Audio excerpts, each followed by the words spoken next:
Most content dies in 24 hours. You post it, it gets a few likes, and then poof, it's gone.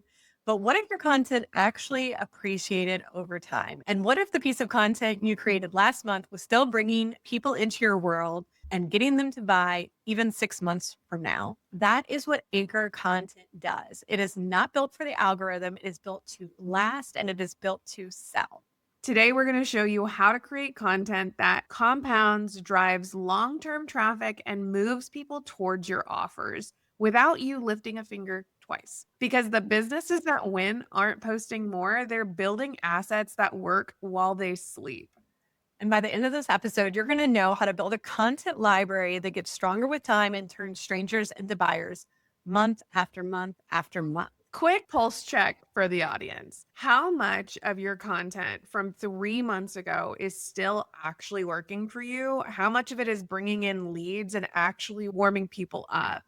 If the answer is not much, you're not necessarily building a library here. You're just posting and creating content to feed the feed.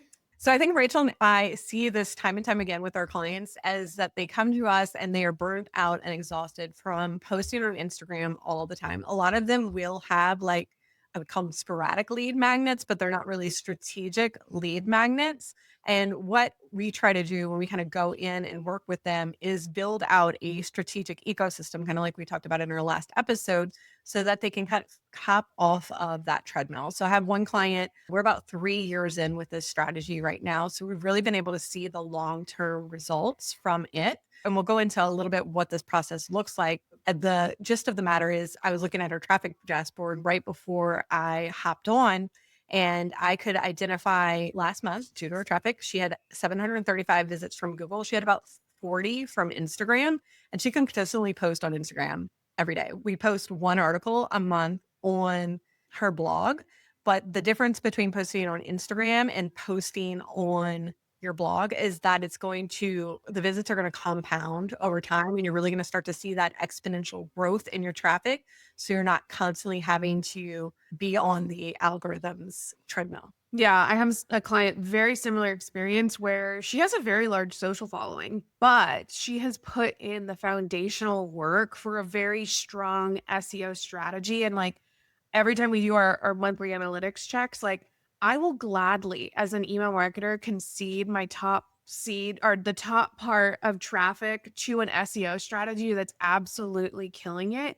And what's funny is that in my postpartum experience, this client, when I was sitting there Googling, like, do I have this problem? Do I have that problem? Her articles were literally the first or second thing I saw, which is hilarious because I'm like, I can, like, I helped this article out into the world kind of thing.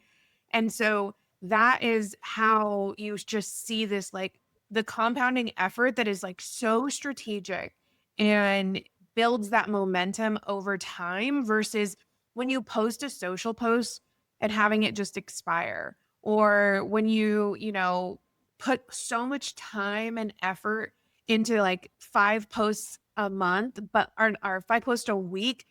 But like, what is that giving to you? Because every client I've seen, social media in their GA Google Analytics dashboard is never, ever number one. It's always a lower and lower down. Yeah. And another reason why I'm like a big proponent of anchor content is because the people that are searching, so when you go to Google and you search like how to stop my bloating or how to fix my IBS, they're already like, they're looking for a solution. So basically, you're creating with every blog post that you create multiple different entry points to a sales funnel to someone who's a little far on like a little far more on that customer journey and it's closer to invest. Whereas like on Instagram, they might be following you because you're a gut health dietitian because they have gut issues. They might have searched you out, but maybe how they originally found you is they were just kind of scrolling through your feed and like you were just something like suggested. And so it's going to take them a lot longer to get to that conversion point. Yeah, I always call social media the like uncurated experience versus if you're building for that kind of awareness journey of somebody like searching and doing their own education, like, and getting them into your email list is where you really can like curate that journey of saying, hey, you searched for this. here's a lead magnet. And then you guide them down a little bit longer of a path there. So it really is just taking a little bit more control over the, awareness, the customer journey, and like leading them to conversion a lot faster when you're not one relying on an algorithm to hopefully serve the feed, or hoping like for graphic design to like catch somebody's eye and like wishing you used a different hook after you realize that that's been posted and all of that. So there's just so many different components. All right. So we've hopefully sold you by this point on anchor content. If not, go listen to the last episode. But today we kind of really want to walk you through the framework of how to choose and create your anchor content so that it compounds over time. Because it's not just kind of like picking random things out that you think will be fun to talk about. It's very, very strategic. So we're going to give you the 3 E's of evergreen content. And number one is E, evergreen. And does it have evergreen potential? Like I said in our last episode, we have people that are watching or listening to our podcast episode number 2, number 3, number 4. These are topics that still are very relevant for today, and they're still very searchable for today. This is kind of where you kind of gonna want to get like a lot more strategic, and it's not as much fun. It's very much more like strategic about it. So when I'm working when I'm working with a client to help them develop like what their evergreen content should be, we're kind of thinking about their offers, which we'll talk a little bit, but we're also looking at Uber Suggest, which is like my favorite platform to kind of use when I'm planning out evergreen content. If you're on YouTube, you can use TubeBuddy. And these are both platforms that are going to help you really figure out like what someone is searching for. And also you can actually see like what the search volume is. So how many people are searching for it?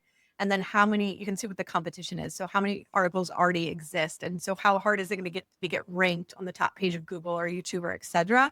Those are kind of things that you're looking for when you are first deciding kind of what you're actually going to talk about in your evergreen content.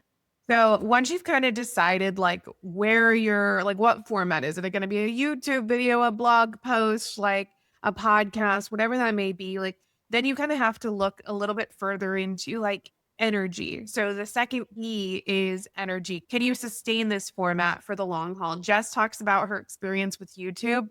Where I tend to lean is more in like the blog space of like writing an article about a topic that I really enjoy.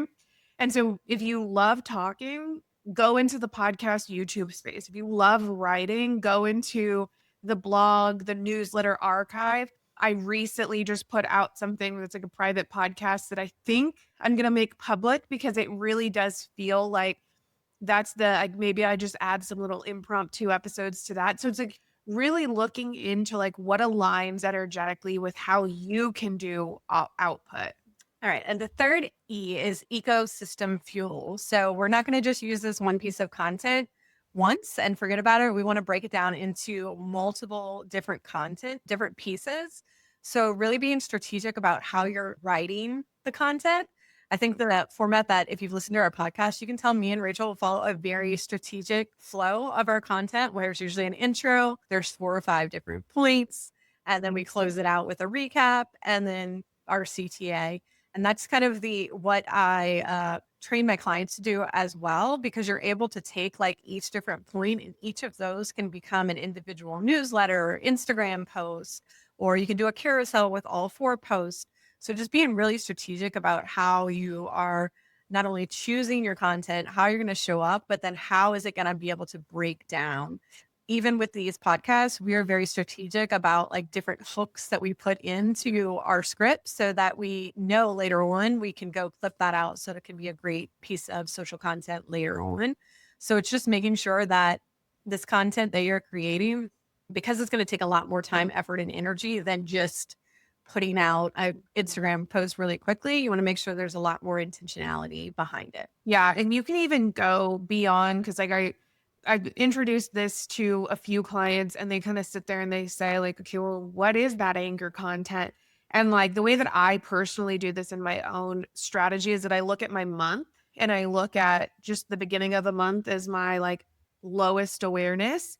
And so then I create a topic about that. And I just assume I'm going to take somebody through a journey every single week. So I go from like awareness step 1 one week to then awareness step 2 the next week, and you start kind of creating anchor pieces that flow into each other. One, again, working smarter, not harder, that helps you kind of create like a series type thing where you can have like 1 month of bingeable content that you can kick back, maybe put that into your welcome email, maybe put that if notice that a lot of them are doing really well from like a ranking perspective, like make that its own little nurture sequence. Like it really is this long-term strategy that you can have like build and build and build on top of each other. So there's layers to it, and like not to make it sound complicated because it's not at all. You just pick that topic, like Jess said, structure it in a way that you're putting all of the work on the front end, and then you just like clip it. Like take this and put it in a carousel. Take this, we're going to put this in a TikTok. Like all of those different strategies that you're doing is like hard work on the front end and like super easy repurposing on the back end. Yeah, most of the clients who have implemented this, they will write the main core piece of content themselves. And then for all the breaking down, because it's so formulated, they can easily pass it off to a VA to clip up for newsletters and to go into social, etc. So the next thing that I really want to talk about with anchor content is when you're choosing it, it needs to connect to your business goals. This might be like a duh, but making sure that you're picking themes and pillars that align with your business goals. And it's okay to kind of stay on one piece. Like all this month, me and Rachel are talking about content. And you would think like, oh, that gets boring or my audience is going to get boring or nobody's going to want to read it. But we talked a lot about reinforcement, how that works. When you're posting on platforms like YouTube, I know YouTube is definitely like this. Maybe the podcast world is like that as well. But it's really important for your YouTube channel to know what your channel is about, for it to serve it to the right people. So when you're posting a whole month on content, then it's able to find the people that are looking for resources on content, and you're going to reach those people faster. Me and Rachel have like 3 different pillars. So then we'll shift to planning. We'll talk a lot about planning, and we also talk a lot about launches. I think we have a lot more pillars now. Quizzes. You can see that we're kind of really strategic, that we're like grouping all our content together. So then when it's going up on YouTube, when it's going in our podcast, like the people can really binge our content and kind of get stuck in that like web that we were talking about before. Yeah, and I mean, like Jess said, everything, if you are a service provider or a not even a content, if you're a service provider or a course creator or a coach, everything needs to be tied to a business goal and to the buyer's journey. Because if you are just creating these kind of siloed one-off pieces, you are making yourself work so much harder than you need to be. I recently had like a little like conversation with one of my friends in the doers, and it was this a little bit of like a reminder that like as business owners, like profit is important. Like you should be making decisions that are driving revenue. We're not here to create content just to create value. We're here to run a business. And that is the reality that I think being stuck in like going into the online space has like lost people a little bit because they're like, well, I need to create value and I need to provide educational and I need to do this. And it's like, you also need to make some money. Yeah. Like that's important as well. Yeah. So, I mean, with creating this anchor content, it's really important that you're putting strategic call to actions inside every piece of content that you're creating, whether that's sending them to a discovery call or a free resource or a wait list. These switch out a lot in our podcast. Like we have like dynamic blocks that can change. And then usually if I'm doing an article or a blog post, I have like a specific block under my blog post that can change, like, and it'll change it on all of them.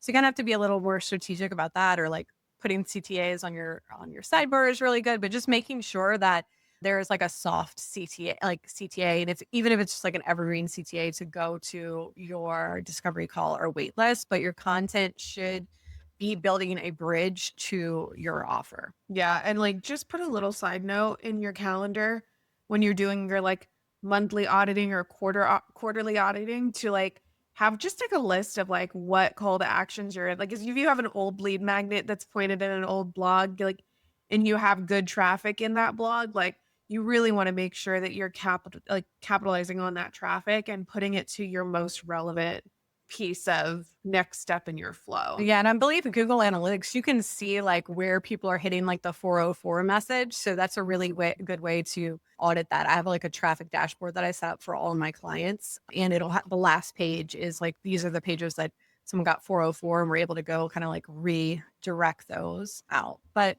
the great thing about anchor content is it really is going to appreciate over time.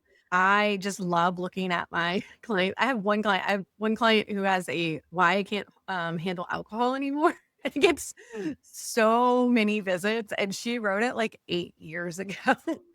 And so many people are finding it. We actually like noticed this on our traffic dashboard, like, hey, this post is getting a lot, and it didn't have like any sort of lead magnet like next step into it. So we kind of had to go back and like reverse engineer a lead magnet that would lead to her offer. Like if you're experiencing alcohol, then you're having this with your gut kind of thing. But it's just wonderful that you can kind of like create these things one time and then they compound over and over and over. So we're going to talk about next the common mistakes that kill your long-term content or things that you don't want to do when you're creating content. And one we've already talked about is creating content that educates but never connects to an offer. So the second one is like ignoring SEO or like discoverability because it feels too technical. This was something that I struggled with when I first started. I was cranking out content, like practicing what I preached, like blog this, blog that, like, and it wasn't aligned with any form of like discoverability strategy. And I've recently gone back and had to like re-audit those. I hired some people to come in and like set up some stuff on the back end to make sure. So you do not want to put in all of this work for it to almost like never compound. Like that's the importance of this strategy is that it's this like foundational part of your traffic, of your findability kind of thing. So put the effort into understanding a little bit, just even the basics of SEO.